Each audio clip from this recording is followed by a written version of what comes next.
కర్నూలు జిల్లా పత్తికొండ నివాసి అయిన ఏఆర్ఎస్ఐ సతీష్ కుమార్ అంత్యక్రియలు ఇంటి నుండి శ్మశానం వరకు తరలివచ్చిన బంధువులు, శ్రేయోభిలాషులు, కుటుంబ సభ్యులు ప్రభుత్వ ఆధ్వర్యంలో పోలీసు లాంఛనాలతో గౌరవ వందనం స్వీకరించి 3 రౌండ్లు గాలిలోకి కాల్పులు జరపడం జరిగింది. పరకామణి కేసు ఫిర్యాదు ఉండగా గుంతకల్ నుండి తిరుపతి సిఐడి ఎదుట విచారణకు హాజరయ్యేందుకు గుంతకల్ నందు Rayalaseema express A1 coach berth number 29లో కూర్చొని ప్రయాణించుచున్న పోలీస్ ఆఫీసర్ సతీష్ అనుమానాస్పద మృతి తాడిపత్రి సమీపంలో రైలు పట్టాల పక్కన మృతదేహం లభ్యమైంది.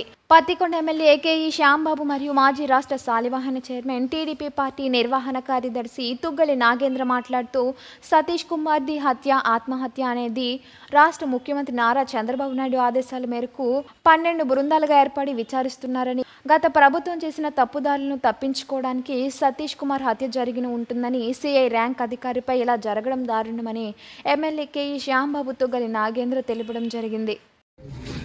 ఇలాంటి ఘటన జరగడం, దాంతోపాటు అదే కాకుండా ఆయన ఒక ఎంక్వైరీలో గత 5 ఏళ్ళుగా ఏదైతే వెంకటేశ్వర స్వామి గారి కార్యక్రమ దాంట్లో అవకతవకలు జరిగినాయో దానిపైన ఎంక్వైరీగా ఉండే మనిషిని, ఒక సిఐ ర్యాంకర్ని మరి ఫస్ట్ క్లాస్ క్యాబిన్లో ప్రయాణం చేస్తుంటే మరి అట్లాంటి వ్యక్తిని దొరికించుకొని ఇంత ఘటన చేయడము జరగడం చాలా బాధాకరం.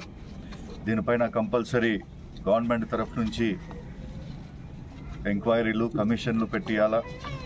అదే కాకుండా మీరందరూ ఇది మోడస్ ఆపరెండి ఒకటి చూస్తుంటే ఆ కాలంలో పరిటాల రవి గారిని ఎలా అయితే హతమార్చిన తర్వాత ఆ కేసులో ఎంతమంది అయితే ఉన్నారో ఒక్కొక్కరు మాయమైపుకుంటూ వచ్చారు.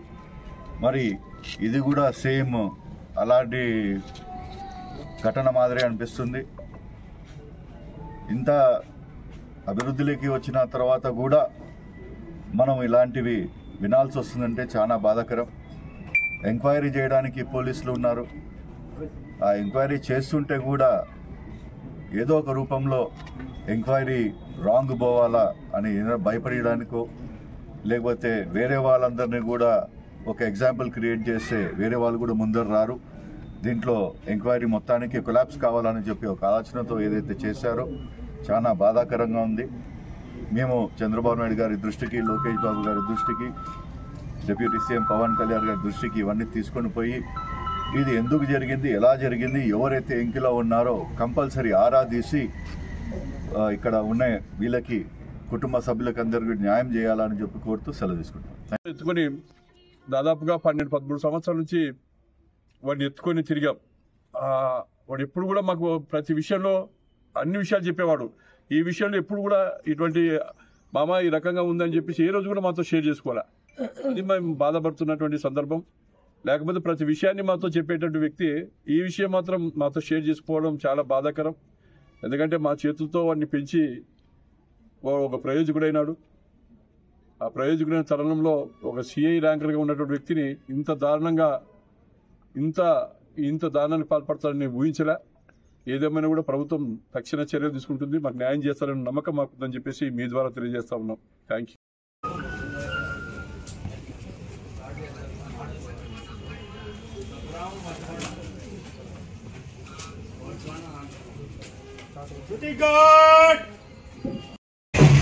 Okay sir, okay.